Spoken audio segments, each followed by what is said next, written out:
ठीक है। तो आज नेक्स्ट टॉपिक कर रहा हूँ, ठीक है। नेक्स्ट टॉपिक पे चल रहे हैं। Force experience by current carrying wire placed in the magnetic field. ये कोई नई चीज नहीं है, ये ऑलरेडी हमने की हुई है। हमें ऑलरेडी पता है कि अगर एक कोई चार्ज जो है अगर एक मैग्नेटिक फील्ड में मूव कर रहा है तो उस पर फोर्स लगती है, जिसे हम लॉरेंज फोर्स बोलते हैं, QVB साइन थीटा।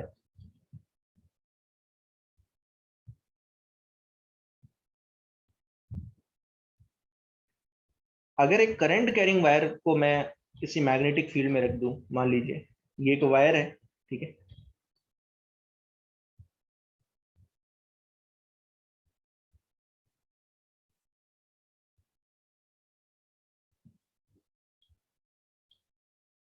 और ये मैग्नेटिक फील्ड है, एक आर्बिट्री डायरेक्शन में है, ठीक है। इसमें अगर करंट मूव कर रहा है, इस तरीके से करंट फ्लो कर रहा है, तो हमें पता है कि करंट फ्लो कर रहा है, इसका मतलब क्या होगा, कुछ चार्ज मूव कर रहा होगा इसके अंदर। तो ये बिल्कुल वही केस है कि चार्ज जो है, एक चार्ज चार्ज जो है मैग्नेटिक फील्ड में मूव कर रहे हैं, ठीक है ना। जैसे मान लीजिए ये एक वायर है जिसकी लेंथ है, फिलहाल लीजिए ले लीजिए, मान लीजिए इसकी लेंथ है L।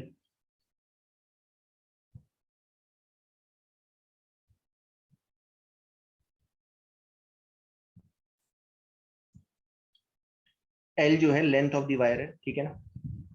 और इस वायर को मैं, जिसमें करंट फ्लो कर रहा है इस डायरेक्शन में, डायरेक्शन रिप्रेजेंट कर रहा हूं मैं, ठीक है।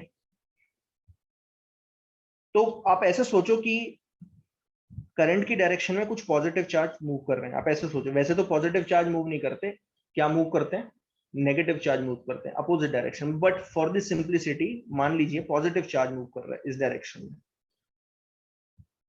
तो क्या हर एक पॉजिटिव चार्ज पे बता सकते हो आप फोर्स किस डायरेक्शन में लगेगी? हर एक चार्ज पे बता सकते हो ना, चार्ज ही तो मूव कर रहा है मैग्नेटिक फील्ड में, तो हर एक चार्ज पे फोर्स लगेगी। अब क्योंकि एक चार्ज यहाँ पे नहीं है, यहाँ पे बहुत सारे चार्ज हैं, तो बहुत सारे चार्ज पे फोर्स निकालनी पड़ेगी, सारे चार्ज पे फोर्स निकालनी पड़ेगी, और उन सबको क्या करना पड़ेगा, वेक्टोरियली ऐड करना पड़ेगा, ठीक है ना।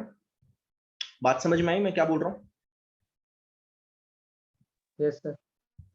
तो यहाँ पे मेरा वही काम है, बेसिकली मैं यही करने वाला हूँ, ठीक है ना। चलिए करते हैं। इमेजिन इट कि एक छोटा सा एलिमेंट लिया मैंने,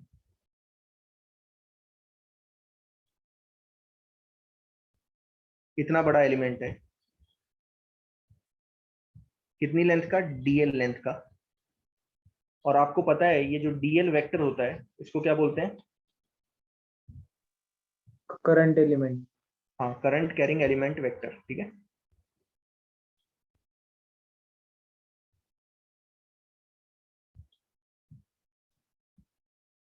इसमें ना कुछ चार्जेस होंगे, ऐसे चार्जेस होंगे जो कि मूव कर रहे होंगे इस तरफ, कितनी वेलोसिटी के साथ, VD, where VD is the drift velocity of the charges। Obvious सी बात है, जब वायर में करंट फ्लो करता है तो हमें पता है कि चार्ज मूव कर रहे होते हैं विद सर्टेन ड्रिफ्ट वेलोसिटी, ठीक है।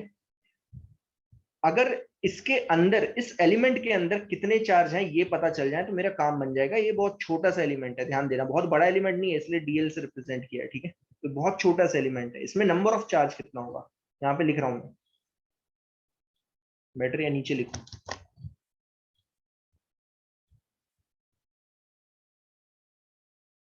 नंबर ऑफ चार्ज पार्टिकल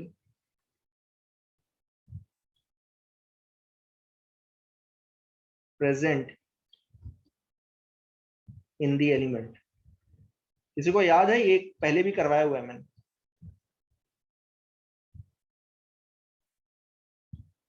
कहाँ करवाया था? बायोट सावर्ट्स लॉ याद है, वहां पे भी करवाया था, ऐसे कैसे निकालते थे। Yes sir. कैसे निकालते थे, N इंटू, हाँ बताया किसी ने, बहुत बढ़िया, नंबर डेंसिटी को किससे मल्टीप्लाई करते थे, volume of the elements.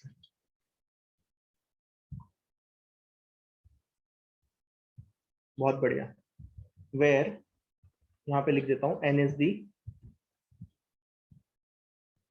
Number density of the material. ये मटेरियल की प्रॉपर्टी आ गई।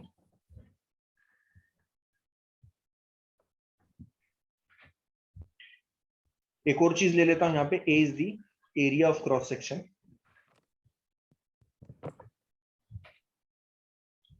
तो कौन मुझे बताएगा इस छोटे से एलिमेंट का कितना वॉल्यूम है? a into D L.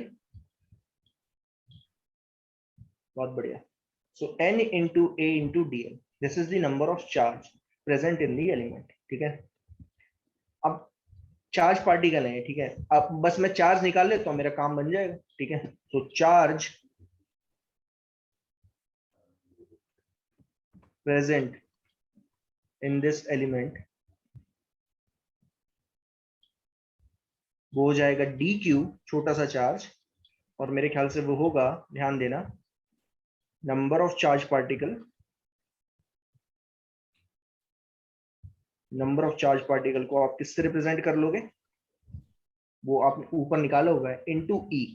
क्योंकि मैंने आपको बता रखा है कि इलेक्ट्रॉन में डील करना थोड़ा सा मुश्किल होता है, बेटर ये है आप किस में डील करो, पॉजिट्रॉन्स में डील करो। ठीक है, इलेक्ट्रॉन का भाई, आप ऐसा सोचो, जिसके ऊपर उतना ही पॉजिटिव, उतना ही चार्ज हो बट पॉजिटिव हो, ठीक है ना, और दोनों का सेम मास हो, तो पॉजिट्रॉन होता है ऐसे पार्टिकल। ठीक है, तो ये करंट की डायरेक्शन में मूव कर रहे होंगे, इजी पड़ जाता है मेरे लिए। ठीक है, तो नंबर ऑफ चार्जेस कितने हो गए? नंबर ऑफ चार्जेस हैं एन ए डी एल, और हर एक पे कितना चार्ज है? ई, तो ये हो गया N E A D L. आ गया समझ में यहाँ तक? हाँ ठीक है, अब चार्ज पता चल गया, तो अब इन चार्ज पे जो फोर्स लगेगी, ये जो डी क्यू चार्ज है, क्योंकि वायर भी क्या है, बेसिकली वायर किससे मिलके बना है? चार्ज से मिलके बना है। ठीक है ना, चार्ज ही तो है ना अंदर। अगर आप ढंग से देखोगे, मटेरियल मतलब हर, क्या बोलते हैं, अंदर जो प्रोटॉन्स पड़े हैं वो तो मूव ही नहीं कर रहे। अगर प्रोटॉन्स मूव नहीं कर रहे तो उनपे तो फोर्स लगेगी नहीं। फोर्स किन पे लगेगी? इलेक्ट्रॉन्स पे लगेगी। अब इलेक्ट्रॉन्स को मैंने हटा दिया, मैंने उनकी जगह पॉजिट्रॉन्स कर दिए, जो कि करंट की डायरेक्शन में मूव कर रहे हैं, तो यानी कि पॉजिट्रॉन्स पे लगेगी। और क्योंकि पॉजिट्रॉन किस में है? वायर में है, तो वायर पे लगने वाली है। कहने का मतलब ये है, उल्टा मैं बोल सकता हूँ कि ये वायर पे लगेगी, जो फोर्स लगने वाली है वायर पे लगने वाली है। ठीक है, तो अगर मैं आपसे बोलूं कि force experienced by the DL element of wire,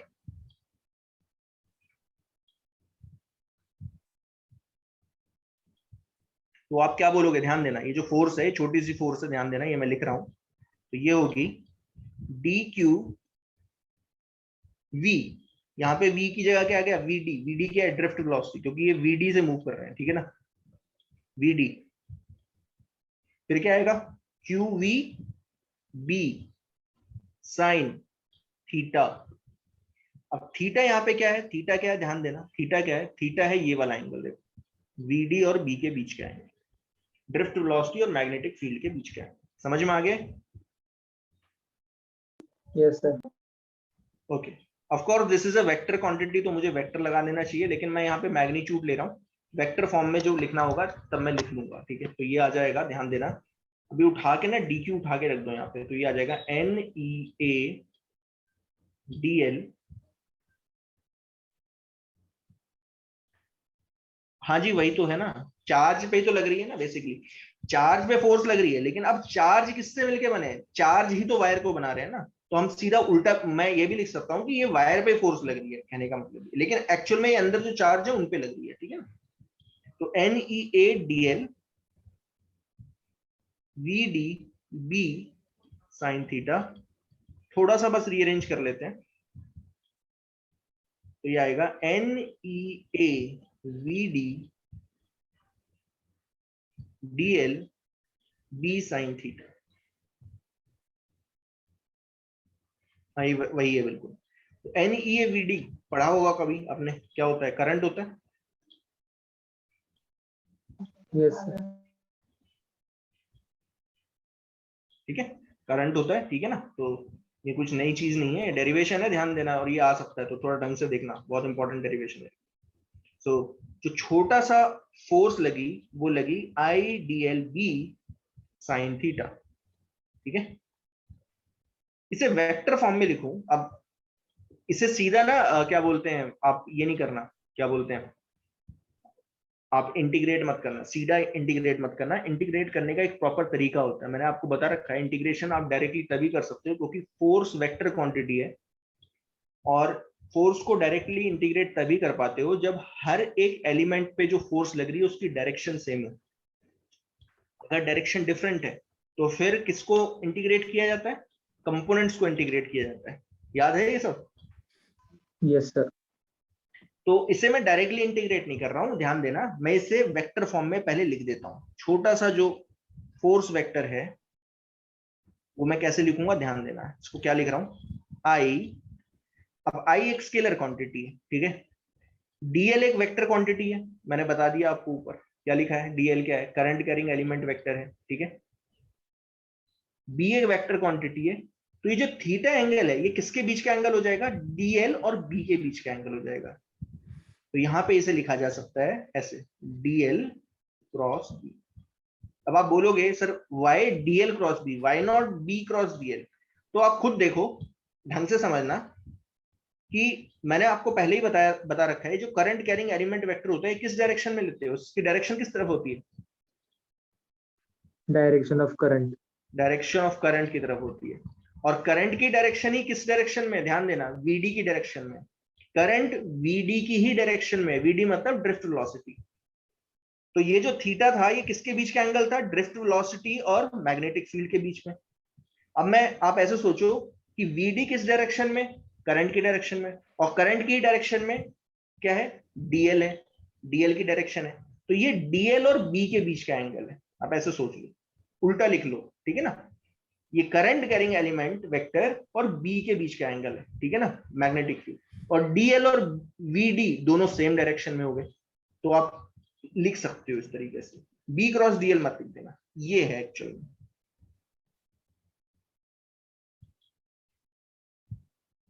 ये डिफरेंशियल फॉर्म है छोटा सा, ठीक है ना, ध्यान देना।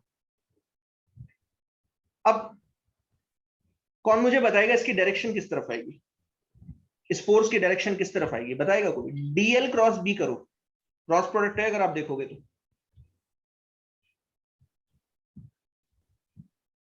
देखो करके दिखा रहा हूं, बाहर की तरफ।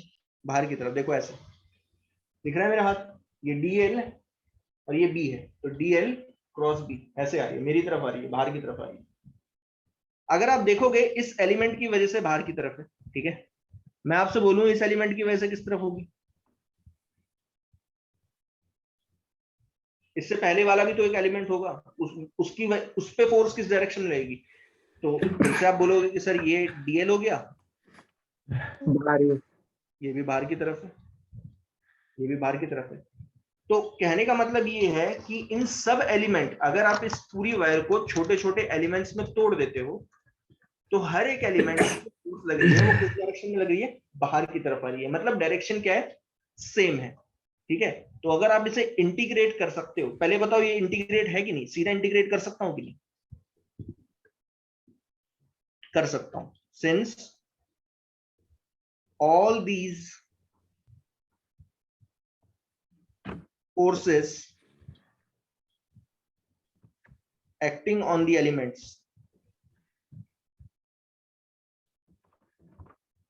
are in same direction,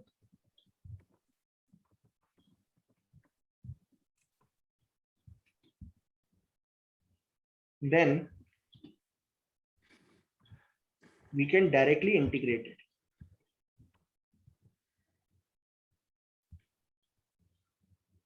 We can directly integrate it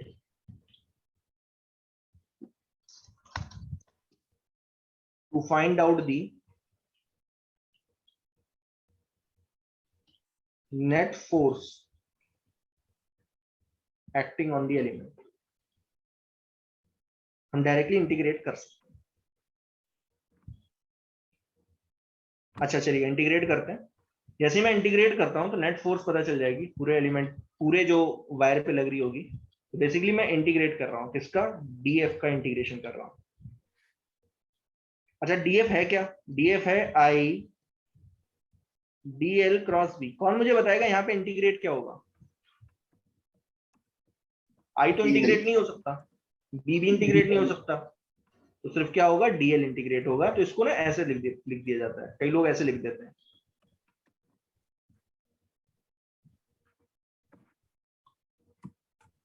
ऐसे लिख दिया जाता है।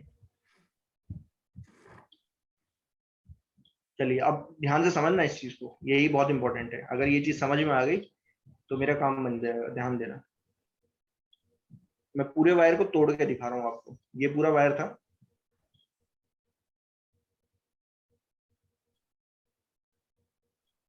ये डीएल पहला, ये दूसरा डीएल।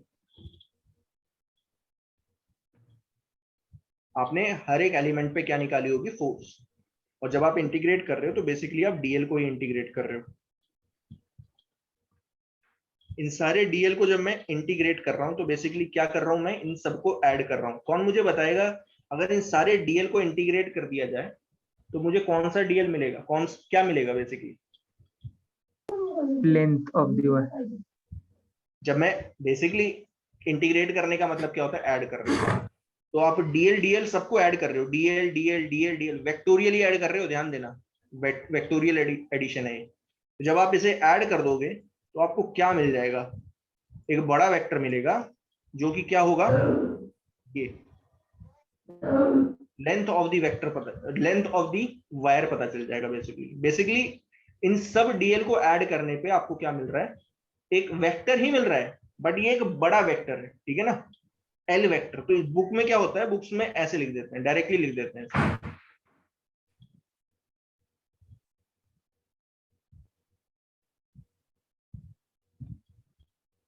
ऐसे लिख देते हैं, ये है नेट फोर्स, ठीक है। बट ये तब है, ध्यान देना, this is only when the wire is straight.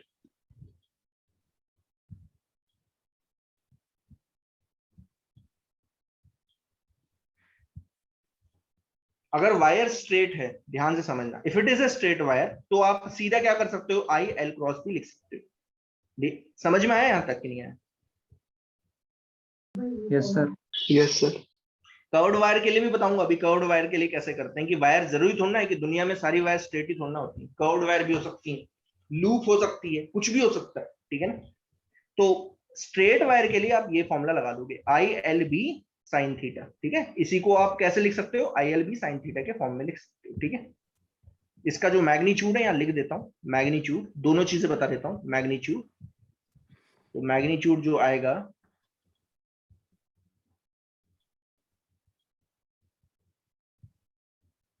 वो आएगा कितना, I l B sine theta, where theta is the angle between L vector and B vector. L vector क्या है, करंट कैरिंग एलिमेंट वेक्टर। अब यहाँ पे करंट कैरिंग एलिमेंट वेक्टर नहीं है, ये पूरा को पूरा, क्योंकि पूरा वायर ही है, एक स्ट्रेट वायर है, तो डीएल डीएल को ऐड कर दोगे तो एक बड़ा वायर ही बन जाएगा, ठीक है ना। पूरा पूरा पूरा ये जो पूरा वायर है ये करंट कैरिंग एलिमेंट वेक्टर की तरफ लेना है पूरा, ठीक है। तो L और B की के बीच का एंगल है, ये है मैग्नीट्यूड, ठीक है। डायरेक्शन कैसे निकालेंगे, डायरेक्शन ऑफ द फोर्स। तो अब यहाँ पे फिर वही दो रूल आ जाते हैं। पहला रूल कौन सा हो जाता है, right hand thumb rule.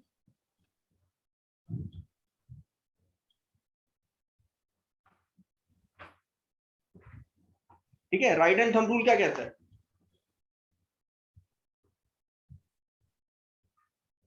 Direction किस तरफ निकलेगी,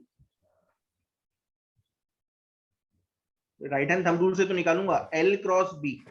राइट हैंड की उंगलियों को क्या करना, एल वेक्टर की तरफ रखना और रोटेट कर देना through angle theta towards B.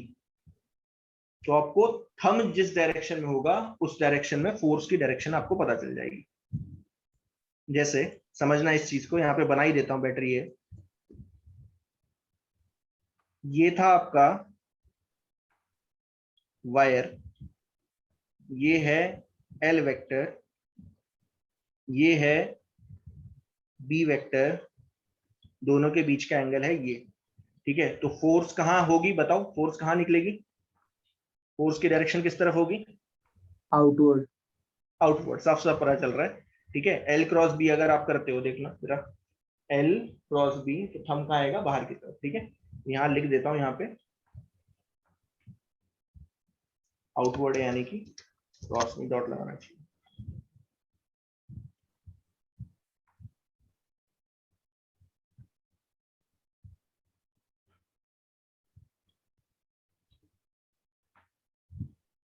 Outward निकलेगा, ठीक है, एल क्रॉस बी। एक और रूल है इसी का जो आप यूज कर सकते हो, इसको बोलते हैं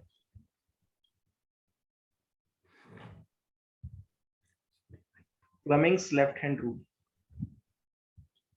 तो फ्लेमिंग्स लेफ्ट हैंड रूल क्या कहता है कि आपको लेफ्ट हैंड का यूज करना है, लेफ्ट हैंड, ठीक है। तो लेफ्ट हैंड में थंब, ठीक है, फर्स्ट फिंगर, ठीक है, एंड मिडिल फिंगर, इनका यूज करना है, ठीक है। थोड़ा सा डायग्राम बेकार ही बनेगा, ऑब्वियस सी बात है, ठीक है। आप जो फर्स्ट फिंगर है उसको इंक्लाइन कर लेना, किस डायरेक्शन में, मैग्नेटिक फील्ड की डायरेक्शन में। सेकंड, ये कौन सी फिंगर है, ये है इंडेक्स फिंगर, ध्यान देना। इंडेक्स फिंगर को आप मैग्नेटिक फील्ड की डायरेक्शन में रख देना, ठीक है। सेंट्रल फिंगर को आप किस के डायरेक्शन में रखोगे, करंट की डायरेक्शन में, ठीक है। तो आपको जो थंब जिस डायरेक्शन में होगा वो फोर्स की डायरेक्शन दे देगा आपको। और तीनों को इस तरीके से रखना है, देखना, ये 90 डिग्री है, ये 90, ये भी 90 और ये भी 90, ऐसे। पहले लेफ्ट है, ये लेफ्ट है, देखना मैं बता देता हूं, यहाँ पे ये लेफ्ट हैंड हो गया, ठीक है। ये पहली फिंगर, ये मैग्नेटिक फील्ड की डायरेक्शन में रखोगे, ठीक है।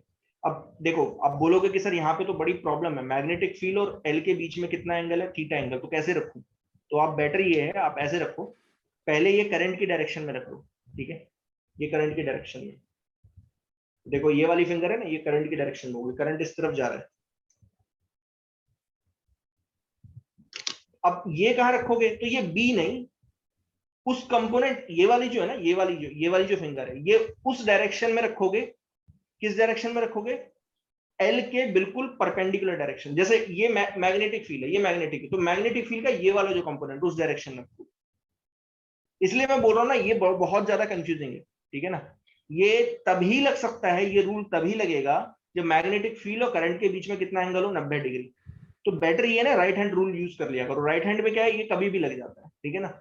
लेकिन फिर भी मैं बता देता हूं, जब भी मैग्नेटिक फील्ड और करंट के बीच में एंगल 90 हो तो आप लेफ्ट हैंड रूल से लगा लेना, ठीक है। देखना जरा, मैं लगा रहा हूं, ठीक है। ये हो गई मैग्नेटिक फील्ड, यहाँ पे क्या है, मैग्नेटिक, हाँ ये मैग्नेटिक फील्ड हो गई, ठीक है।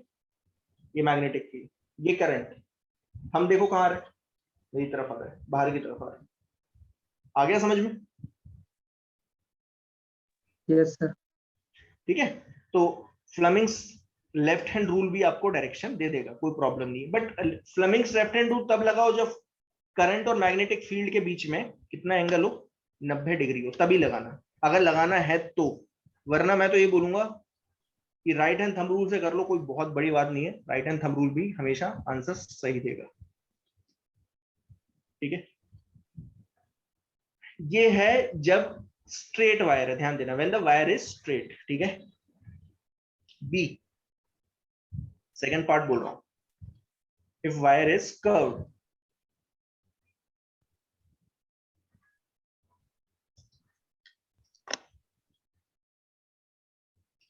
अगर वायर कर्व्ड है तो बहुत जो है फील आ जाएगी आपको, देखना जरा अभी क्या होगा। मान लीजिए कि वायर ना कुछ ऐसी है,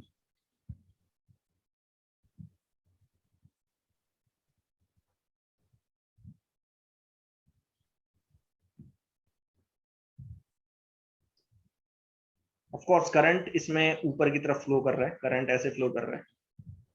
अब थोड़ा ध्यान देना, ध्यान से समझना, डीएल, जब आप इसे तोड़ते हो तो आपको पता चलेगा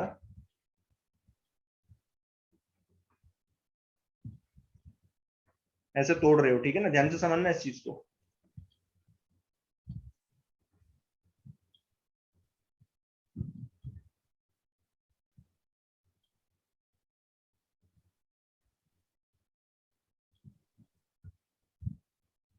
अगर इन सब एलिमेंट पे जो फोर्स लग रही है वो सेम डायरेक्शन में है, ठीक है ना, ये पहले कंडीशन देखनी है, सब एलिमेंट पे अगर फोर्स सेम डायरेक्शन में, तो आप डायरेक्टली इंटीग्रेट करोगे तो कोई प्रॉब्लम नहीं है, ठीक है ना। लेकिन अगर डायरेक्शन क्या हुई, देखो एग्जांपल से बताऊंगा, बेटर ये है, अभी जो है, अभी जब मैं क्वेश्चन करवाऊंगा तब पता चल जाएगा, सारे क्वेश्चंस करवा दूंगा, उसमें कुछ नहीं है, बहुत क्वेश्चन होंगे इसमें, ऐसा कुछ नहीं है, ठीक है ना। तो अभी मत पूछो कि, अभी बस ये दिमाग में रखो कि एल क्रॉस बी, ठीक है, करंट की डायरेक्शन में राइट हैंड की उंगलियों को ओरिएंट कर देना, ठीक है ना, एल एल वेक्टर की तरफ और बी की तरफ रोटेट कर देना थ्रू एंगल थीटा, तो थंब जो है आपको अपने आप डायरेक्शन दे देगा। अभी तो इतना याद रखो, ठीक है ना, जब क्वेश्चंस कराऊंगा आपको अपने आप पता चल जाएगा, ठीक है, कैसे करना। अगर वायर कव्ड है, अगर वायर कव्ड है और आपको नेट फोर्स निकालनी है, तो सबसे पहले तो ये चेक करोगे कि फोर्स की डायरेक्शन सेम है कि नहीं हर एक पे। अगर सेम है तो फिर डायरेक्टली इंटीग्रेट करोगे, ठीक है ना। तो अब मैं डायरेक्टली कर रहा हूं, मैं एज्यूम कर रहा हूं the direction of force on all the elements are in same direction।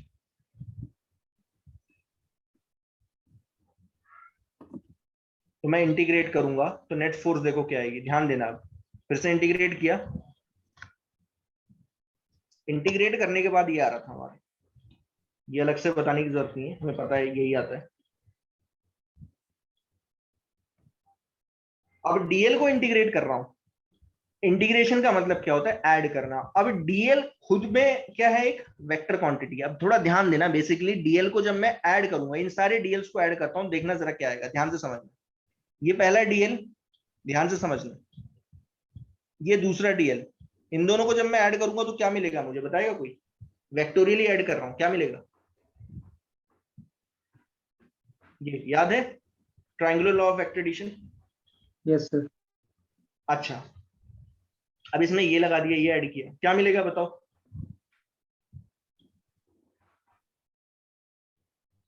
इन तीनों को ऐड करोगे, डीएल डीएल डीएल, तो मुझे क्या मिलने वाला है, ध्यान देना, ये वेक्टर मिलेगा, ए बी वेक्टर मिलेगा, ध्यान से समझ में आ रहा है। हाँ फिर इसमें डीएल ये ऐड कर दोगे तो क्या मिलेगा, बेसिकली ये वाला वेक्टर मिलेगा।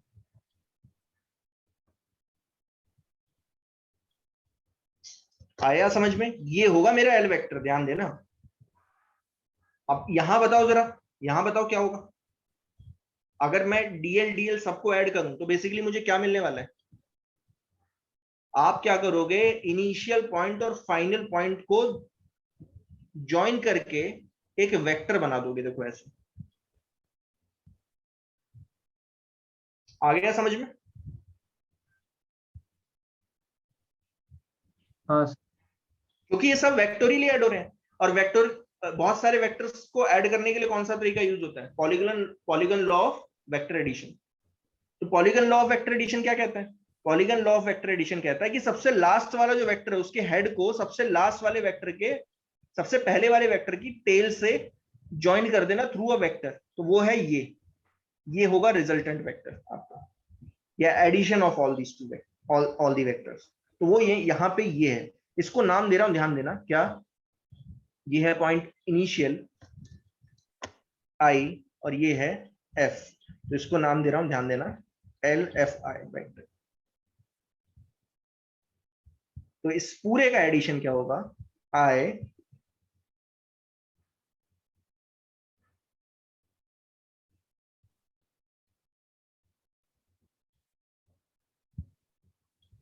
आ गया समझ में।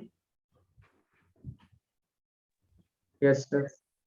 तो ये आपकी नेट मैग्नेटिक फोर्स हो जाएगी जो लग रही होगी किस पे, कर्व्ड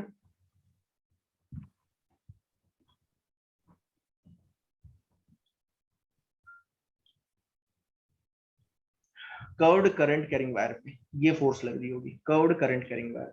बात समझ में आ गई कि नहीं आई। एंड ऑफ कोर्स यहाँ पे अगर आप डायरेक्शन देखोगे तो डायरेक्शन आएगी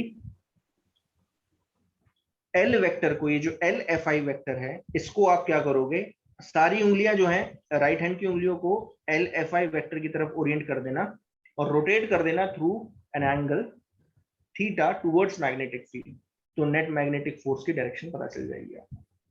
आ गया समझ में, यहां तक कि नहीं आया? Yes sir.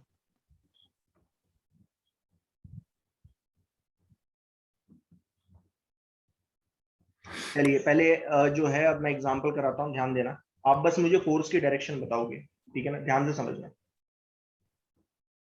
Find out the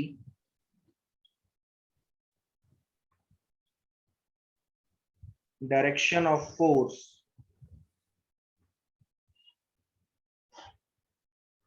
acting on current carrying element।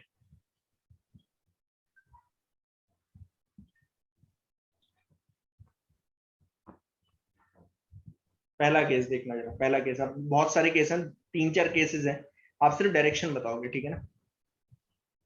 ये है मैग्नेटिक फील्ड, ठीक है, थोड़ा बड़ा ही केस ले लेता हूँ, एक ही जगह डाल दूंगा, ठीक है ना, इसी में जितना डालना है। ये मैग्नेटिक फील्ड की डायरेक्शन है,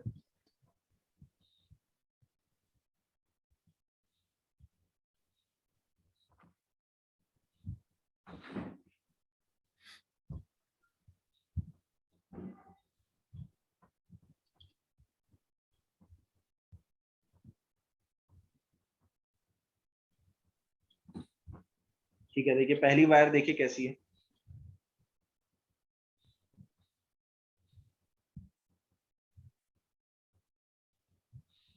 ये है पहली वायर। और जो ये चीज पढ़ा रहा हूं ना, ये इलेक्ट्रोमैग्नेटिक इंडक्शन में भी यूज होगी, तो थोड़ा ढंग से देखना, करंट ऊपर की तरफ जा रहा है।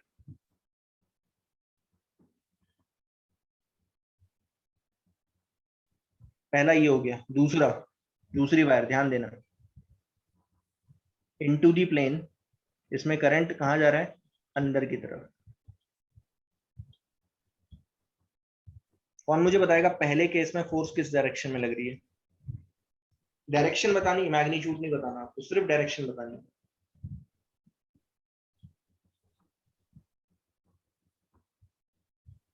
चलिए देखिए मैं बता देता हूँ, बैटरी है, पहला केस मैं बता दूं। देखो करंट ना ऊपर की तरफ जा रहा है ऐसे, तो एल वेक्टर हो गया ऊपर की तरफ, बी का है अंदर की तरफ, तो एल क्रॉस बी, दिख रहा है, एल क्रॉस बी कहाँ जा रही है, ऐसे लग रही है। आ गया समझ में? Yes sir. टूवर्ड्स लेफ्ट, बहुत बढ़िया, टूवर्ड्स लेफ्ट। तो यहाँ पे फोर्स लगेगी इस तरफ, मतलब अगर आपने इसे छोड़ दिया तो ये भागना स्टार्ट कर देगा लेफ्ट डायरेक्शन, ठीक है ना, अपने आप इस तरीके से मूव करना स्टार्ट कर देगा। अच्छा आप बोलोगे कि सर लेफ्ट हैंड रूल से करके दिखाओ, तो लेफ्ट हैंड रूल से करके दिखा रहा हूँ। सबको उंगलियां दिख रही है मेरी? ध्यान देना, right hand and left hand, ये आपको ध्यान देना है, ठीक है।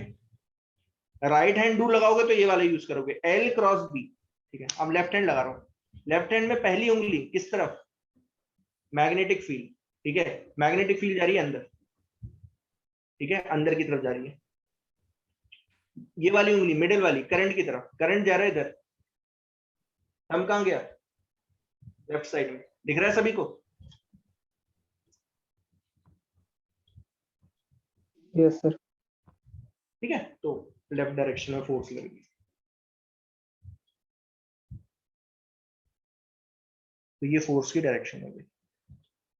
अब मैं फिर बता रहा हूं, क्योंकि अब पहला जो है आपका जो होगा, जो असेसमेंट होगा उसमें ऑब्जेक्टिव क्वेश्चन है, तो ऑब्जेक्टिव क्वेश्चन में ऐसे क्वेश्चन पूछे जाएंगे, वहां पे क्लियरिटी रहनी है आपको, ऐसे क्वेश्चन आएंगे बस, और कुछ नहीं है, ठीक है ना। बहुत टफ नहीं होंगे, टफ जो होंगे वो एक सेक्शन होगा, कुछ पार्ट जो होगा बहुत इजी पार्ट होगा, ठीक है ना, ऑब्जेक्टिव वाला, उसमें ये क्वेश्चंस आ सकते हैं। तो उस समय आपको कंफ्यूज नहीं होना है, प्रैक्टिस करनी पड़ेगी तब पता चलेगा आपको, ठीक है ना। फोर्स की डायरेक्शन लेफ्ट डायरेक्शन में, ठीक है। अच्छा अगर यही करंट उल्टा कर दूं तो क्या होगा, करंट उल्टा कर दो, बात आई समझ में? क्या होगा? फोर्स की डायरेक्शन चेंज हो जाएगी। देखो मैग्नेटिक फील्ड वैसी रखी, करंट ऊपर था तो फोर्स लग रही थी लेफ्ट डायरेक्शन में, करंट को उल्टा कर दिया, मैग्नेटिक फील्ड की डायरेक्शन को सेम रखा, कहां भागेगा? राइट साइड में भाग लेगा। आया समझ में कि नहीं आया? Yes sir. चलिए अब दूसरा केस बताइए, क्या इसमें फोर्स लगेगी?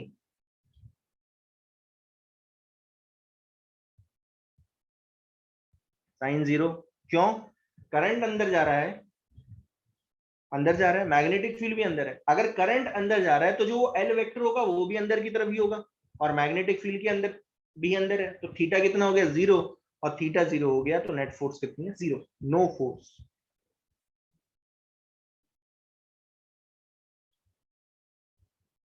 No force, it will not experience any force. बहुत बढ़िया। चलिए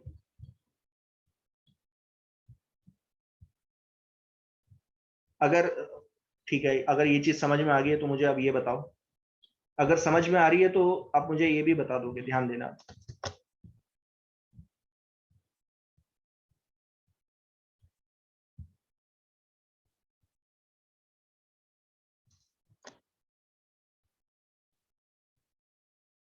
ये वायर ना दो पार्ट से मिलके बना है, मतलब ये वायर स्ट्रेट वायर नहीं है। कैसा वायर है? आप ऐसा सोचो, ये एल शेप्ड वायर है। वायर तो मैं कैसा भी ले सकता हूं, ठीक है ना? दोनों की लेंथ सेम है, दोनों सेक्शन की लेंथ सेम है, ध्यान देना। करंट जा रहा है ऐसे,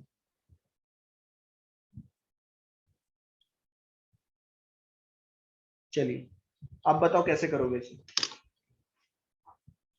कौन मुझे बताएगा इसको कैसे करूंगा? सोचो, ये मैंने बहुत बार बताया, जब दो वायर लेते हैं तो क्या करें? अगर दो वायर दिए हुए हैं ऐसे, क्या करेंगे? ब्रेक करेंगे। ब्रेक कर लेंगे, दो वायर में ब्रेक कर लो, छोटे छोटे वायर्स में। तो दो छोटे छोटे वायर्स यहाँ पे क्या होंगे? एक तो लेफ्ट साइड वाला, एक राइट साइड वाला, ठीक है ना? तो इसको मैं रिप्रेजेंट कर देता हूं ऐसे, ए बी और बी सी। पहले ए बी वायर का बताओ। चलो ए बी वायर कहां पे, देखो ध्यान देना कैसे है। पहला मैग्नेटिक फील्ड, ये पहला मैग्नेटिक फील्ड। दूसरा करंट, करंट ऐसे गया, कहां जा रहा है? दिख रहा है कहां जा रहा है? फोर्स की डायरेक्शन किस तरफ दिख रही है सभी को?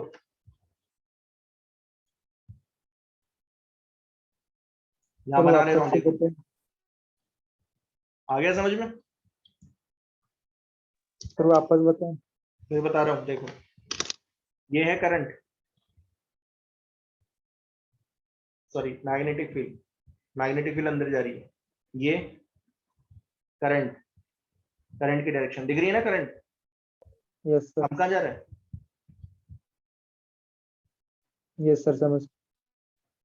ठीक है, खुद करके देखो, ऐसे नहीं पता चलेगा, ठीक है? क्योंकि मैं जब बना रहा हूं ना तो मेरे लिए मेरी जो डायरेक्शन है वो शायद आपको उल्टी दिखे। आप खुद करके देखो, ठीक है?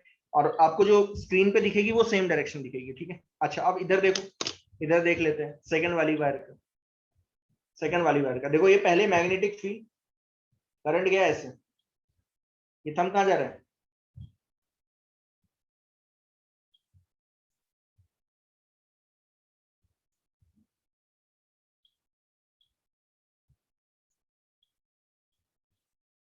North east. बहुत बढ़िया। अब क्योंकि ये दोनों वायर हैं तो जुड़े हुए हैं ना, कौन मुझे बताएगा इन दोनों फोर्स का वेक्टर एडिशन किस तरफ आएगा? एक नॉर्थ ईस्ट डायरेक्शन में, एक वेस्ट नॉर्थ डायरेक्शन में है। नॉर्थ में आए। नॉर्थ में आएगा, ठीक है ना? तो ध्यान देना, जो इस पे नेट फोर्स लगेगी वो कैसे, ऐसे लगेगी। देखो ये है पहला वेक्टर और ये है दूसरा वेक्टर, ठीक है? तो नेट फोर्स लगेगी इस डायरेक्शन, देखो ऐसे।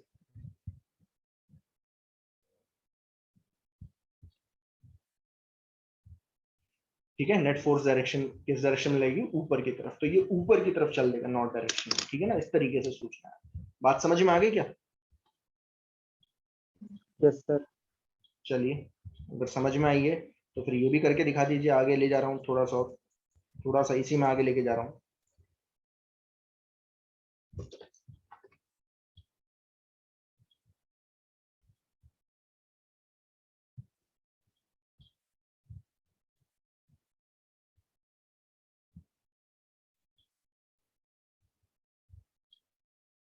ढंग से समझना ये वाला part.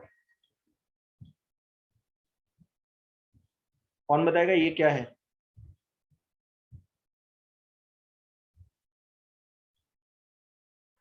Circular loop. Current carrying loop, बहुत बढ़िया, करंट कैरिंग लूप है। अब पूछा क्या जाता है बता देता हूँ।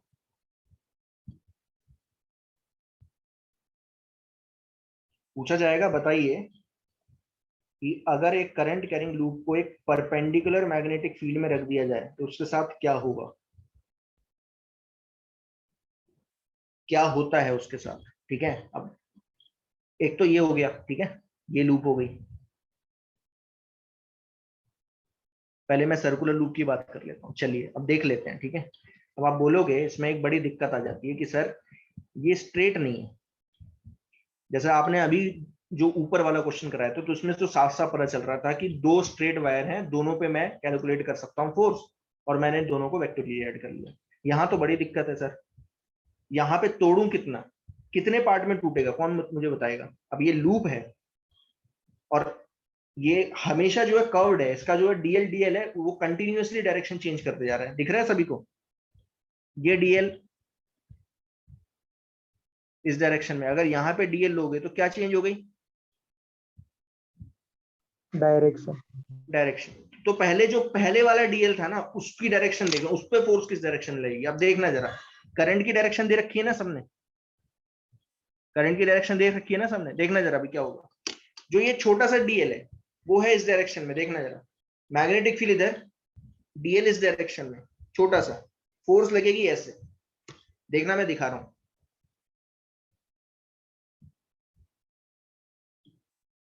क्या ये चीज समझ में आई, मुझे बताना जरा।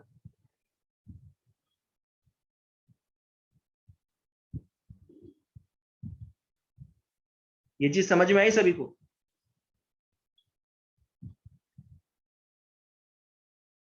अच्छा अब नीचे वाला देखो, नीचे वाला जो एलिमेंट है तो देखो मैग्नेटिक फील्ड इधर, डीएल इधर, फोर्स कहां लगी, ऐसे, मतलब रेडियली आउटवर्ड लग रही है सब पे, दिख रहा है सभी को। Yes sir. तो जितने भी एलिमेंट होंगे सब पे क्या होगा, रेडियली आउटवर्ड फोर्स लगेगी। ये चीज समझ में आ रही है ना सभी को? हाँ सर। जितने भी एलिमेंट्स, तो क्या होगा सोच के बताओ, इसके साथ क्या होना चाहिए। अगर हर एक एलिमेंट पे ऐसे कितने एलिमेंट बने, अगर स्ट्रेट होती तो कोई प्रॉब्लम नहीं थी, ये क्योंकि कर्व्ड है तो छोटे छोटे कितने एलिमेंट बनेंगे, बहुत सारे एलिमेंट बनेंगे, और बहुत सारे एलिमेंट बनेंगे तो क्या होगा, इन पे जो फोर्स लगेगी वो किस डायरेक्शन में लगेगी, सब पे रेडियली आउटवर्ड डायरेक्शन में लगेगी। तो कौन मुझे बताएगा अगर मैं आपसे बोलूं कि इस पे नेट फोर्स कितनी लग रही है तो क्या आंसर होगा, सोचो। जीरो। जीरो, बहुत बढ़िया, नेट फोर्स तो जीरो लगेगी। क्योंकि आप बोलोगे कि सर ऐसा क्यों, तो मैं बोलूंगा हर दो वेक्टर, जैसे ये वाला वेक्टर इसको ये वाला उड़ा देगा, ये वाला वेक्टर इसे ये वाला उड़ा देगा, तो नेट फोर्स तो जीरो लग रही है। लेकिन सोचो अब नेट फोर्स लग रही है जीरो, पूरा मैग्नेटिक फील्ड के अंदर रखा हुआ है, पूरा को पूरा नेट फोर्स जीरो लग रही है, तो ये कहीं जा नहीं सकता, ना तो लेफ्ट ना राइट, ना ऊपर ना नीचे। तो ये इसके साथ होगा क्या, सोचो।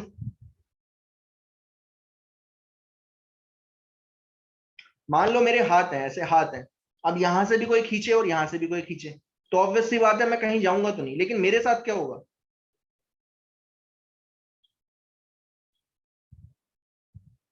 शेप चेंज हो।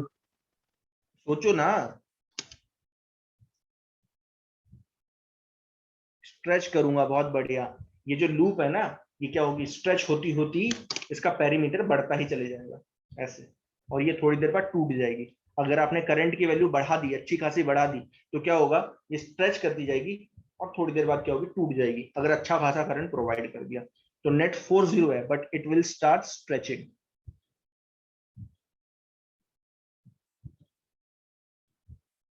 आया समझ में क्या बोला मैंने? Yes, sir. The loop will stretched. अच्छा, थोड़ा सा इमेजिन करना, अगर करंट की डायरेक्शन उल्टी कर दूं तो सोचो क्या होगा।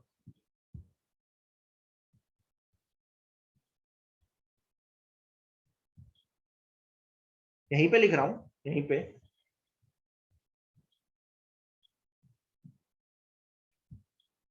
if the direction of current will reversed, क्या होगा सोचो। Net radially force invert, 0. ये सारी फोर्स रेडियली इन्वर्ट लगनी स्टार्ट हो जाएंगी। तो अभी भी नेट फोर्स 0 लगेगी, ध्यान देना। नेट फोर्स तो 0 होगी, लेकिन अब ये स्ट्रेच करेगी कॉन्ट्रैक्ट करेगी? Contract. so it will contract। Simple है, कुछ भी नहीं है। ठीक है, समझ में आ गया यहां तक? देखो अभी कुछ नहीं है, न्यूमेरिकल कुछ नहीं कर रहा है, ये सिर्फ क्या है, कॉन्सेप्चुअल क्वेश्चन है। और ये आप खुद समझ सकते हो, कोई नई चीज नहीं है, खुद समझ सकते हो। कौन मुझे बताएगा इसके साथ क्या होगा? अगर ये चीज समझ में आ गई है तो ये भी बता दोगे।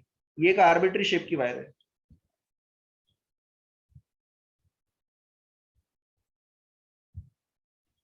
कौन मुझे बताएगा इसके साथ क्या होगा?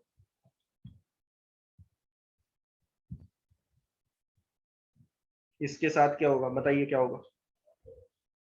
अब ये भी करंट कैरिंग लूप है कि नहीं? Yes. इनको भी मैग्नेटिक फील्ड में रखा है। अब आप बोलोगे कि सर इन पे भी फोर्स लगेगी। अगर ऊपर वाले पे देखोगे तो क्या होगा, इस वाले पे देखोगे तो क्या होगा, ये जो आर्बिट्री शेप है ये क्या करेगा, स्ट्रेच करेगा। ये भी स्ट्रेच करेगा, करेगा कि नहीं?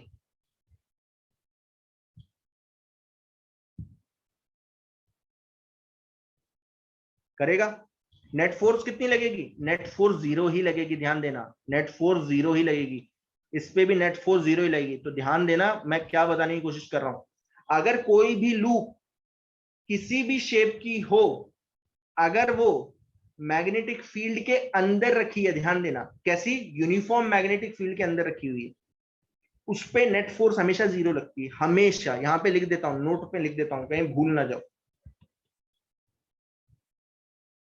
if a loop of any shape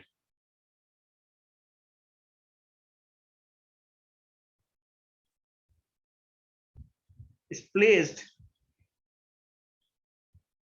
inside a uniform magnetic field,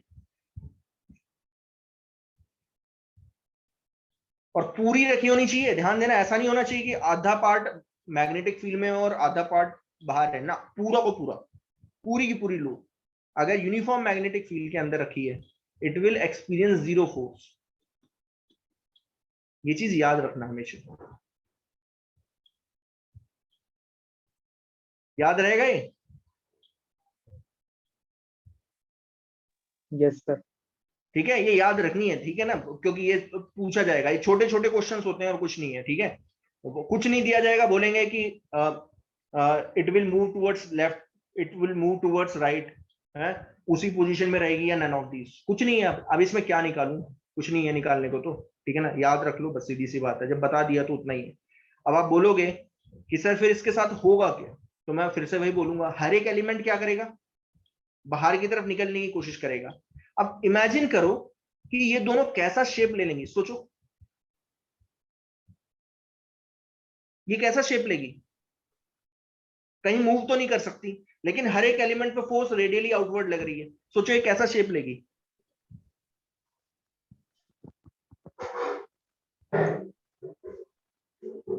circular, बहुत बढ़िया, ठीक है ना, समझ में आया। तो कोई भी आर्बिट्री शेप का कोई एलिमेंट अगर रख दिया अंदर, तो it will take, ultimately it will take a shape of circle, ठीक है ना, सर्कल ले लेगा क्योंकि स्ट्रेच कर रही। सो स्ट्रेच कर रही है, बस बच गए। it will form, it will take the shape of circle. आ गया समझ में कि नहीं आया?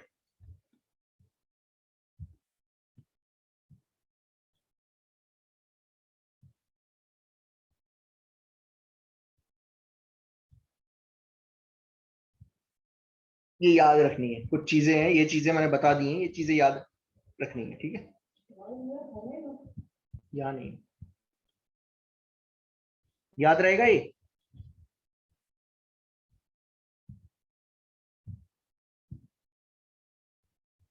यस,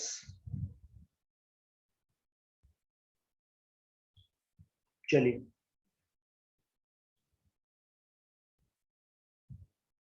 चलिए अब एग्जांपल करवा रहा हूँ, ठीक है ना? अब क्योंकि अब मैंने ये सिंपल क्वेश्चंस बताए हैं, ठीक है ना? ये सिंपल क्वेश्चन है जो पूछे जा सकते हैं। अब कुछ क्वेश्चन ही करवाता हूँ, क्वेश्चन से ही आपको चीजें पता चलेंगी, ध्यान से समझना। और एक ही क्वेश्चन में बहुत चीजें बता दूंगा, तो ढंग से देखना, ठीक है? पहला एग्जाम्पल सबसे सिंपल है।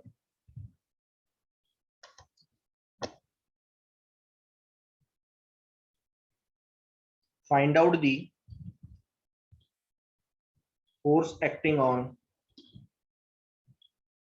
दी वायर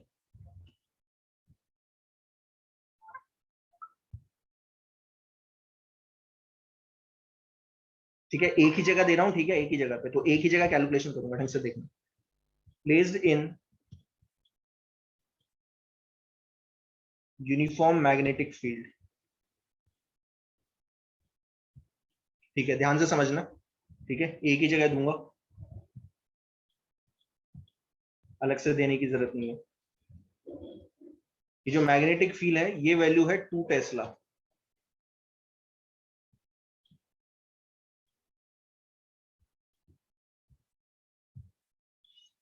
यूनिफॉर्म मैग्नेटिक फील्ड है, अंदर की तरफ जा रही है। देखिए पहला वायर कैसा है,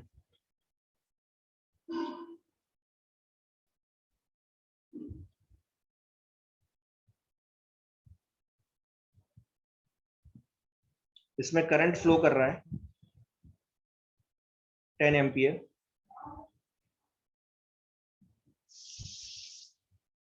इसकी लेंथ है 10 सेंटीमीटर। चलिए बताइए पहला केस, ठीक है? पहला केस ये हो गया। दूसरा केस देखिए अब, ठीक है? एक ही जगह ले रहा हूं, ठीक है ना?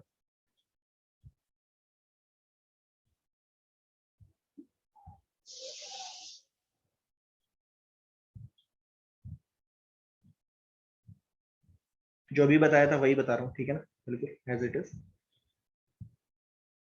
दो वायर हैं, दोनों के बीच में कितना एंगल है? 120 डिग्री, ठीक है? इसमें भी करंट कितना फ्लो कर रहा है? 10 एम्पियर।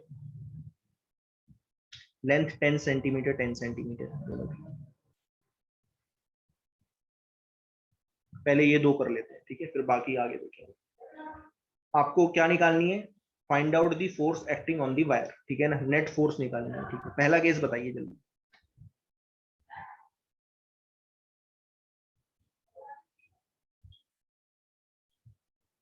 अब क्या होगा, क्या होगा? कितनी फोर्स लगेगी? क्योंकि एक ही वायर है, ऑब्वियस सी बात है, और उसे भी तोड़ने की जरूरत है नहीं। स्ट्रेट वायर है, तो सीधा फॉर्मूला लगाओ, क्या होगा? I l B sine theta, ठीक है? आई आई कितना है? 10। एल कितना है? 10 सेंटीमीटर, 10 बाय 100। बी कितना है? 2। और थीटा कितना है? अब थीटा जो है, ध्यान देना, थीटा जो है कितना होगा? 90 डिग्री। क्यों? एल वेक्टर है इधर, ठीक है? एल वेक्टर इधर हो गया, और बी का है अंदर, ऐसे। तो दोनों के बीच में कितना एंगल है? 90 डिग्री।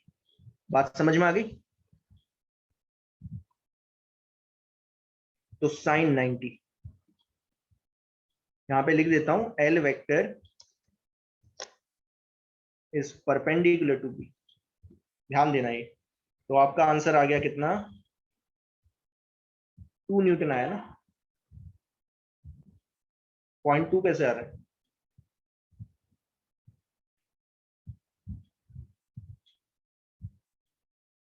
और डायरेक्शन आएगी, ध्यान देना, डायरेक्शन आएगा बी अंदर, एल इस तरफ, एल वेक्टर इस तरफ, फोर्स कहां लगेगी, अपवर्ड, ऊपर की तरफ लगेगी, तो ऊपर लग गई इस तरफ, ये है फोर्स वेक्टर, ऊपर की तरफ जाएगा, मतलब ये ऊपर की तरफ मूव करना स्टार्ट करेगा विद द फोर्स ऑफ, कितनी फोर्स लग रही है, 2 न्यूटन। अब बाकी चीजें भी निकाल सकते हो, बाकी चीजें भी निकाल सकते हो, जैसे मैं अगर आपसे बोलूं, ध्यान से समझना, इफ, इसी में लिख रहा हूं, ध्यान देना, बी पार्ट है, अगर इसी में, if the mass of the rod is 2 kg, what will be the acceleration, what will be the acceleration, what will be the acceleration, neglect the gravity, अगर ग्रेविटी होगी तो ले लेना, ठीक है, neglect the gravity, फिलहाल कौन मुझे बताएगा, F is equal to ma, बहुत बढ़िया, ये बिल्कुल ही वैसा है कि अब कुछ नया क्वेश्चन नहीं है, ऐसे क्वेश्चन पूछ लिए जाते हैं तो आपको सब कुछ निकालना आना चाहिए, ग्रेविटी तो निगलेक्ट करनी है, तो ऊपर की तरफ फोर्स लग रही है 2 न्यूटन और इसका मास कितना है 2 kg, तो एक्सेलरेशन कितना आ गया 2/2, 1 मीटर पर सेकेंड स्क्वायर। कैसे मूव करेगा, ऊपर की तरफ मूव करेगा, कौन मुझे बताएगा कैसा एक्सेलरेशन है, नॉन यूनिफॉर्म एक्सेलरेटेड मोशन है कि accelerated motion, accelerated, accelerated, but uniform है कि non uniform,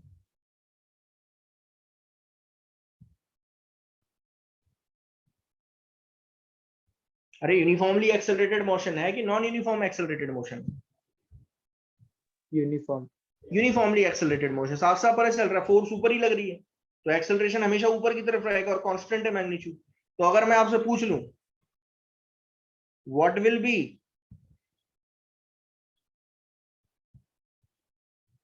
the velocity and displacement of the rod in 1 second, कौन मुझे बताएगा कैसे निकालेंगे, कौन सा फॉर्मूला लगेगा, v is equal to u plus at, u 0 है, इनिशियल वेलोसिटी 0 है, रेस्ट पे होगा या दी जाएगी, ऑब्वियस सी बात है इनिशियल वेलोसिटी दी जाएगी, ठीक है, मान के चलो इनिशियल वेलोसिटी 0 है, इनिशियली रेस्ट पे, तो u 0 है, एक्सेलरेशन कितना हो गया 1, तो 1 सेकेंड बाद वेलोसिटी कितनी हो जाएगी 1 मीटर पर सेकेंड, ठीक है, और डिस्टेंस कितना मूव करेगा, तो कौन सा formula, displacement ut plus half at square, ठीक है, u 0 एक्सेलरेशन 1 0.5 मीटर, 0.5 मीटर, बहुत सिंपल है, कुछ नहीं है, देख लो इतना सिंपल सा क्वेश्चन था, तो ये सब चीजें पूछ ली जाती हैं, छोटा सा क्वेश्चन था, कुछ भी नहीं है, तो ये सारी चीजें पूछ ली जाएंगी, समझ में आ गया, आना चाहिए,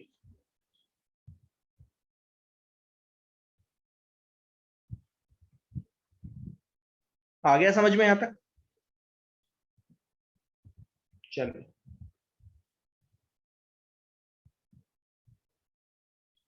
चलिए अब इसकी बात कर लेते हैं, दूसरे वाले की बात करते हैं, चलिए पहले वाले एलिमेंट में फोर्स कितनी लगी बताएगा कोई, 2 न्यूटन, हाँ, तो पहले वाले पे जो फोर्स लगेगी फर्स्ट वाले पे, उसकी डायरेक्शन देख लो, डायरेक्शन किस तरफ है, दिख रही है सभी को, यस सर, और ये लगेगी कितनी, ये लगेगी I L1 B sin theta, I है 10, L है 10 centimetre, again 10 by 100, B B B कितना है 2, थीटा कितना है अभी भी 90 है, अगर आप देखोगे तो L वेक्टर इस तरफ है और B वेक्टर किस तरफ है, अंदर की तरफ, तो कितना हो जाएगा 90 हो जाएगा, तो साइन 90 तो ये आ गया 2 न्यूटन। अभी भी 2 न्यूटन ही लग रही है, ऑब्वियस सी बात है, सब कुछ तो सेम था, ठीक है। दूसरे वाले पे कितनी लगेगी? दूसरे वाले पे भी 2 न्यूटन लगेगी मेरे ख्याल से, लेकिन डायरेक्शन किस तरफ होगी देख लो, डायरेक्शन इस तरफ होगी। आ गया समझ में कि नहीं आ रहा है?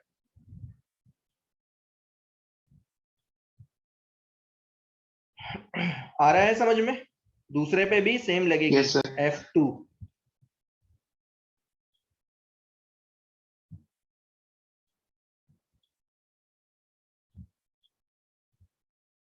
सेम लगने वाली है।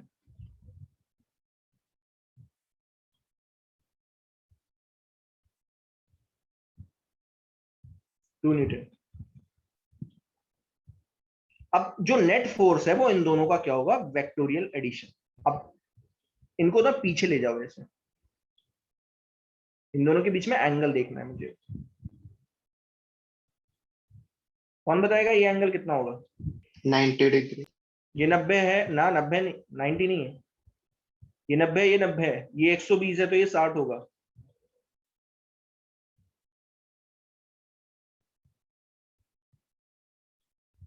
गलत किया आपने,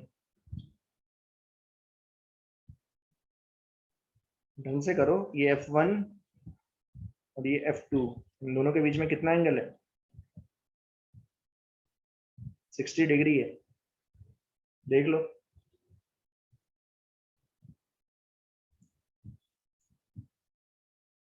समझ में आ गया?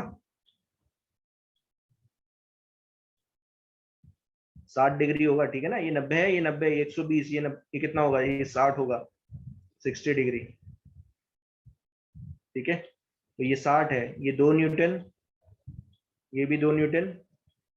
तो नेट फोर्स जो लगेगी वो किस डायरेक्शन में लगेगी? ऊपर की तरफ,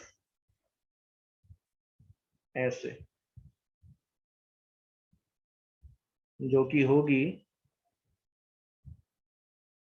2 स्क्वायर, 2 स्क्वायर, 2, 2 इंटू 2 cos 60, मेरे ख्याल से 2√3 होगी।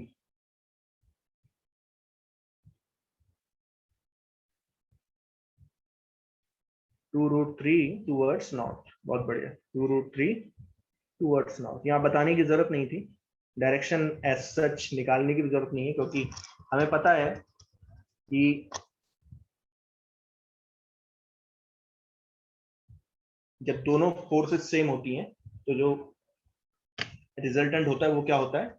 डायगोनल का बाइसेक्टर होता है, ठीक है। तो ये एग्जैक्टली नॉर्थ की तरफ लगेगी, ठीक है। और बाकी सारी चीजें सेम है। अगर मास दिया जाएगा, total mass of the rod दिया जाएगा, तो आप एक्सेलरेशन निकाल सकते हो, और एक्सेलरेशन निकाल लोगे तो आपसे जो चीजें पूछी जाती हैं, वेलोसिटी, डिस्प्लेसमेंट, तो वो भी आप निकाल पाओगे। क्या बात आ गई समझ में? आता है? Yes sir. चलिए सी पार्ट अब देख लीजिए, अब थोड़ा सा अलग है, ढंग से देखना। वैसे ना इतना बड़ा काम करने की जरूरत नहीं थी, कौन मुझे बताएगा? कुछ ज्यादा ही बड़ा काम नहीं कर दिया मैंने? कौन मुझे बताएगा ऑल्टरनेट मेथड क्या है इसका? क्या मुझे इतना काम करने की जरूरत थी?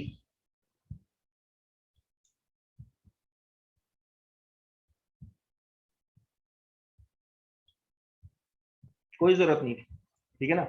दो फोर्स निकाली, दोनों को वेक्टोरियली ऐड किया, ये करने की जरूरत नहीं है। क्यों नहीं है जरूरत? नहीं है, मैं बता देता हूँ, ध्यान से समझना।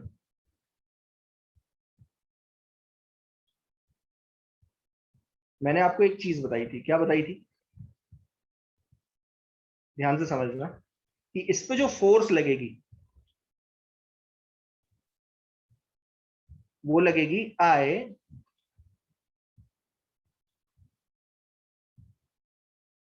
आया समझ में? Yes sir.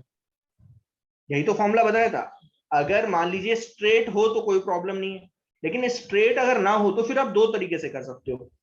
छोटे छोटे एलिमेंट पे फोर्स निकालो, उन्हें वेक्टोरियली ऐड करो, या आप क्या करोगे, जो इनिशियल पॉइंट है और फाइनल पॉइंट, उनको जोड़ के एक वेक्टर तैयार कर लोगे। ये वाला होगा वो। अब क्योंकि ये 120 डिग्री है, ये लेंथ निकाल सकते हो।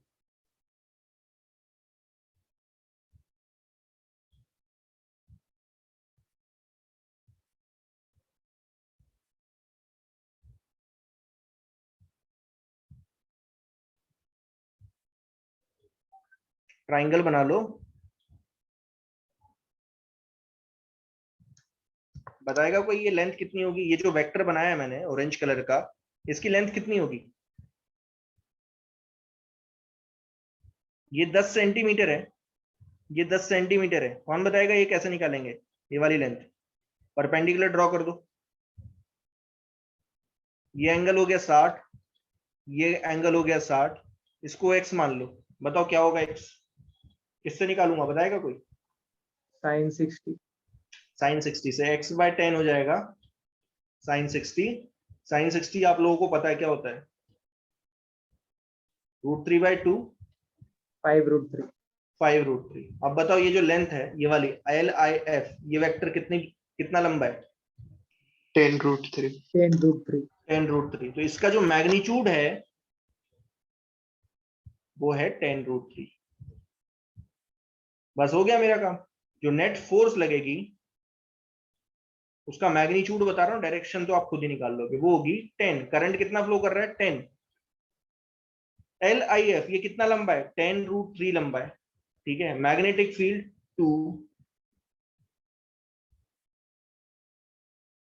सेंटीमीटर है, तो इससे ऑब्वियस सी बात है आपको मीटर में कन्वर्ट करेगा, यानी कि 10√3/100। बी साइन, देखो मैग्नेटिक फील्ड अंदर है, आ रही है बात समझ में? Yes sir.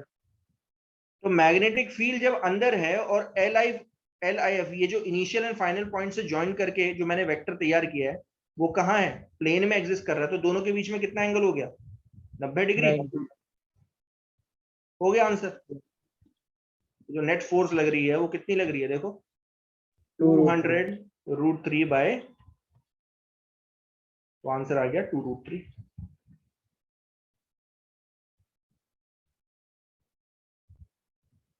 आ गया समझ में?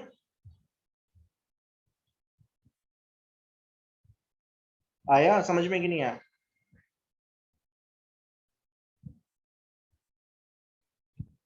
Yes sir. और डायरेक्शन किस तरफ होगी? तो फिर से राइट हैंड थंब रूल लगाओ। अब LIF से लगाना, ध्यान देना, ये मैग्नेटिक फील्ड होगी, ये LIF वेक्टर हो गया, ठीक है ना। तो फोर्स जो है वो कैसे लगेगी? परपेंडिकुलर लगेगी इस तरीके से, ठीक है। राइट हैंड थंब रूल लगा रहा हूं, ठीक है ना। ये समझ में आया तक? बताओ जरा। Yes sir. तो नेट फोर्स जो लग रही है वो लग रही है S से। राइट हैंड थंब रूल से निकाल लो, या क्या बोलते हैं, प्लमिंग्स लेफ्ट हैंड रूल से लगा लो, निकाल लो। तो इस तरीके से भी कर सकते थे, ये ऑल्टरनेट मेथड है, ठीक है ना। जो आपको ठीक लगे कर लेना, ठीक है। सी पार्ट अब देखो।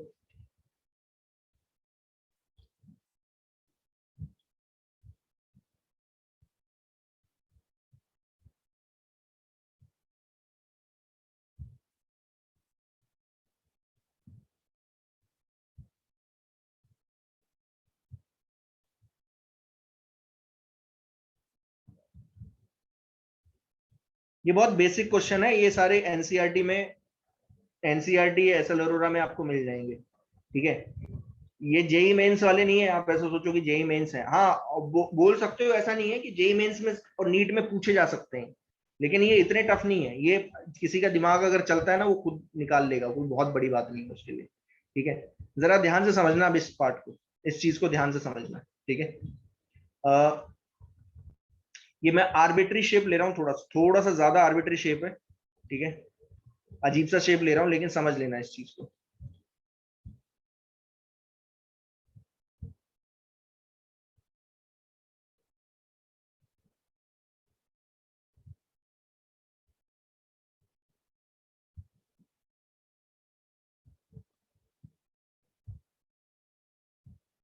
इसकी लेंथ है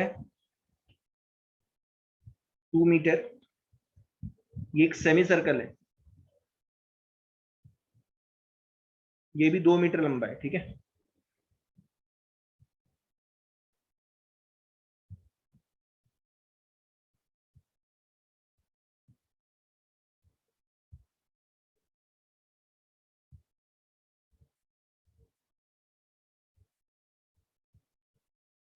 ये 2 मीटर लंबा हो गया और ये भी 2 मीटर लंबा है।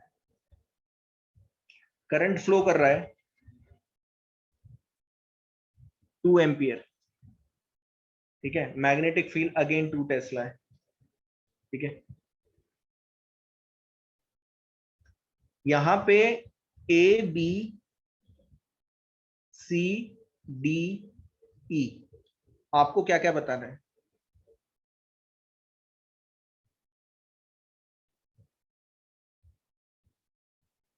Find out the force acting on AB,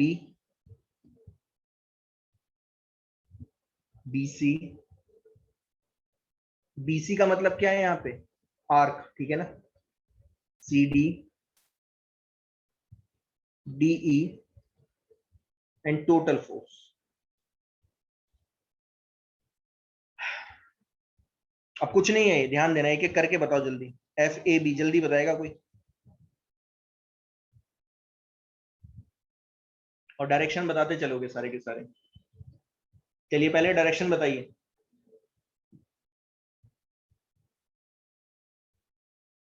AB पे किस डायरेक्शन में फोर्स लगेगी? अपवर्ड। अपवर्ड, साफ साफ पता चल रहा है, ठीक है। मैग्नेटिक फील्ड इस तरफ, करंट इस तरफ, फोर्स लगेगी अपवर्ड, ठीक है, ऊपर। कितनी लगेगी? I L B sin 90, Y 90, L है इस तरफ, मैग्नेटिक फील्ड अंदर है, कितना एंगल हो गया? 90 डिग्री। कितनी लग रही है फोर्स? 8 न्यूटन ऊपर की तरफ, ठीक है, अपवर्ड, ठीक है। वो डायरेक्शन देख रहा हूं, दिखा रहा हूं मैं आपको, पता चल रहा है, ठीक है। चलिए अब दूसरा देखिए, BC पे कितनी लगेगी? BC मतलब आर्क। अच्छा, अब BC पे कैसे निकालोगे? क्योंकि ये आर्क है, तो आप क्या करोगे? इसके इनिशियल एंड फाइनल पॉइंट को एक वेक्टर से जोड़ दोगे। समझ में आया ये चीज क्या कर रहा हूं मैं? Yes sir. ये जो आर्क है ना, सेमी सर्कुलर आर्क है ना, सेमी सर्कल में कोई भी कर्व्ड शेप जब भी आ जाए तो आप क्या करोगे? इनिशियल एंड फाइनल पॉइंट को जोड़ दोगे, ठीक है। और इनिशियल एंड फाइनल पॉइंट को जोड़ा आपने, तो जो फॉर्मूला लगेगा वो लगेगा अब ILIF B sin थीटा। चलिए अब मुझे बताइए कि डायरेक्शन ऑफ फोर्स किस तरफ? तो ये है LIF। चलिए, मैग्नेटिक फील्ड इस तरफ, LIF इस तरफ, ठीक है। फोर्स किस तरफ लगी? दिख रहा है सभी को? ऐसे इंक्लाइन। तो यानी कि इस छोटे से पार्ट पे, कर्व्ड पार्ट पे फोर्स लगेगी इस तरफ। आ गया समझ में? Yes, sir. और मैग्नीट्यूड कितना होगा? अब मैग्नीट्यूड, डायरेक्शन तो मैंने डायरेक्टली देख ली, ठीक है। मैग्नीट्यूड किस तरफ होगा? मैग्नीट्यूड कितना होगा? तो देखो करंट कितना फ्लो कर रहा है? 2। कौन मुझे बताएगा LIF कितने लेंथ का है? 4 meter. 4 मीटर है ना, डायमीटर है वो, और कुछ नहीं है, ठीक है, डायमीटर है 4।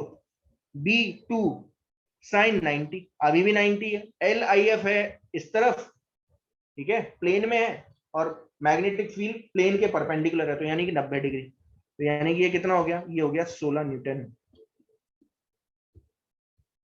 आ गया समझ में? CD, CD पे, CD पे करंट ऐसे जा रहा है, मैग्नेटिक फील्ड अंदर की तरफ, बताओ किस डायरेक्शन में? North east. नॉर्थ ईस्ट, बहुत बढ़िया, यानी कि ऐसे।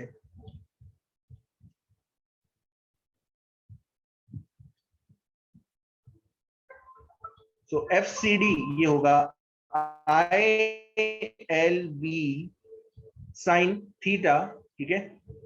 अभी भी थीटा कितना है? 90 है, तो रख देते हैं। यही करंट फ्लो करते हुए गया 2, लेंथ है 2, magnetic field 2 sin 90, again 8 newton. आ गया समझ में कि नहीं आया? Yes sir. और DE पे भी फोर्स कहां लगेगी? डी AB ही जैसा ही है, बिल्कुल AB जैसा ही है, तो इस पे फोर्स कहां लगेगी? ऊपर की तरफ।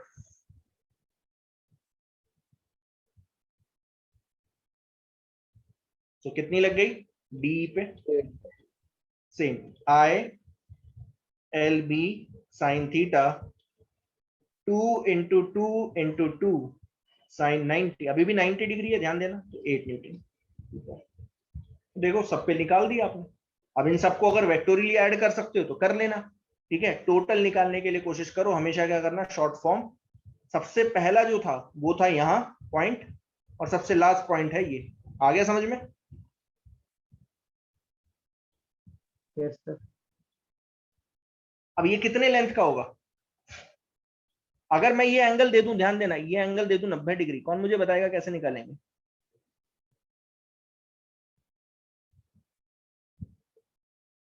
अगर ये कितने, मैं आपसे पूछूं ये कितने लेंथ का होगा, तो ये कैसे निकालेंगे? अगर ये आपने टोटल लेंथ निकाल ली यहां से यहां तक, तो आपका काम बन जाएगा, बस और कुछ नहीं।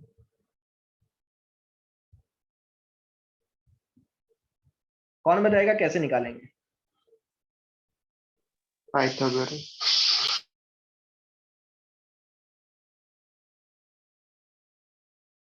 नहीं निकलेगा।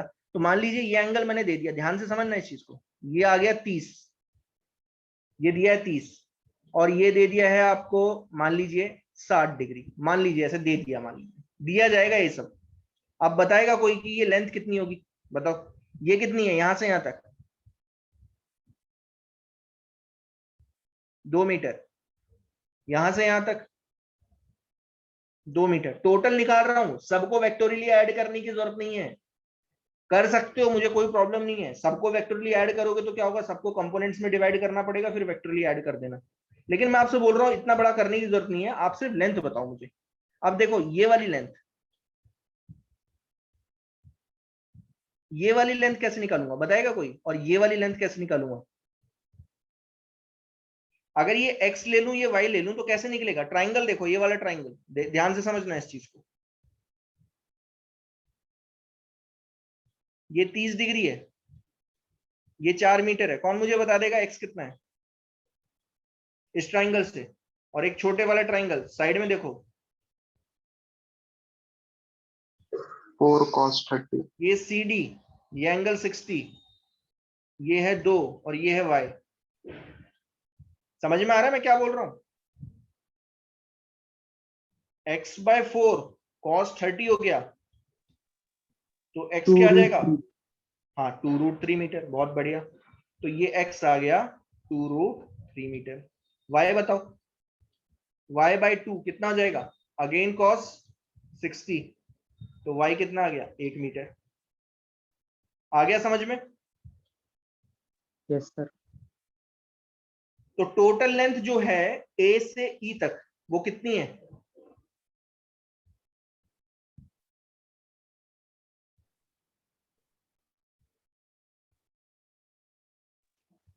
One plus 2√3। तो अभी देखो ये क्योंकि डायग्राम मैंने इस तरीके से बनाया, तो इस हिसाब से जो है आपको इस तरीके से कैलकुलेट करना है, ठीक है ना, ध्यान देना, ठीक है। सो नेट जो लेंथ हो जाएगी, टोटल लेंथ, वो हो जाएगी 2 + 2√3 + 1 + 2। ये टोटल फोर्स के लिए, ठीक है ना, डी ये टोटल फोर्स के लिए, फॉर टोटल फोर्स। जो डायग्राम दिया जाएगा उससे आप ये निकालोगे कि इनिशियल पॉइंट और फाइनल पॉइंट को जोड़ के जो वेक्टर बनता है उसकी लेंथ कितनी है। समहाउ आपको ये कैलकुलेट करना पड़ेगा। समझ में आया कि नहीं? आपको थोड़ी सी मैथमेटिकल कैलकुलेशन करनी पड़ेगी। तो 2 + 2√3 + 1 + 2, तो ये कितना आ गया? 5 + 2√3, 5 + 2 × 1.73, तो ये लगभग आ जाता है 8.4 मीटर। तो जो फोर्स लगेगी, total force,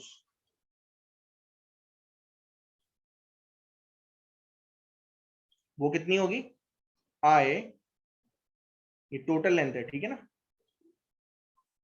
total length B sin 90। अभी भी 90 है, ऑब्वियस सी बात है, 90 एंगल है, क्योंकि ये जो लेंथ है ये प्लेन में लाई कर रही है, और मैग्नेटिक फील्ड क्या है? प्लेन के परपेंडिकुलर है, ठीक है ना। बात आ गई समझ में कि नहीं आई? यस। यस। करंट फ्लो कर रहा है 2, टोटल लेंथ कितनी है? 8.4, मैग्नेटिक फील्ड है 2, sin 90 हो गया 1, तो ये आ जाएगा 4 × 8.4, that comes out to be 33.6 newton. और ये कहाँ लगेगी? ये ऊपर की तरफ लगेगी।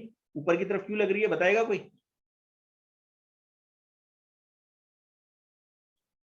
क्योंकि एल वेक्टर है इधर, ध्यान देना, टोटल वेक्टर इधर है, मैग्नेटिक फील्ड। हाँ देखो ऐसे, मैग्नेटिक फील्ड इधर अंदर की तरफ, एल वेक्टर इधर, हम कहाँ जा रहा है? ऊपर की तरफ जा रहा है। आ गया कि नहीं समझ में? जल्दी बताओ। ये है टोटल फोर्स।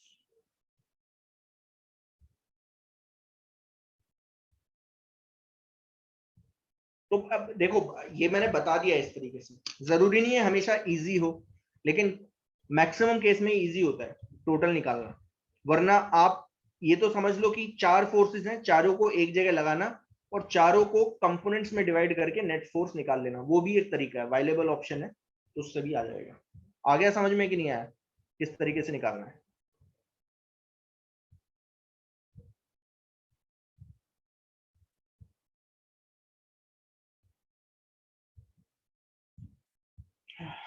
चलिए ठीक है, आज के लिए काफी है। आज भी 1.5 घंटे की क्लास थी। आप लोगों के पेपर वेपर चल रहे हैं क्या?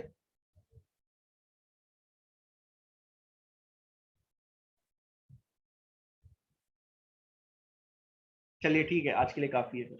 ठीक है,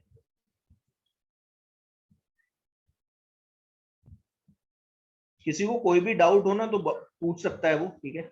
मैं रात को भी आ जाऊंगा, ऐसा कुछ नहीं है, ठीक है। अगर किसी को कोई डेरिवेशन पूछनी हो तो पूछ सकता है, ठीक है।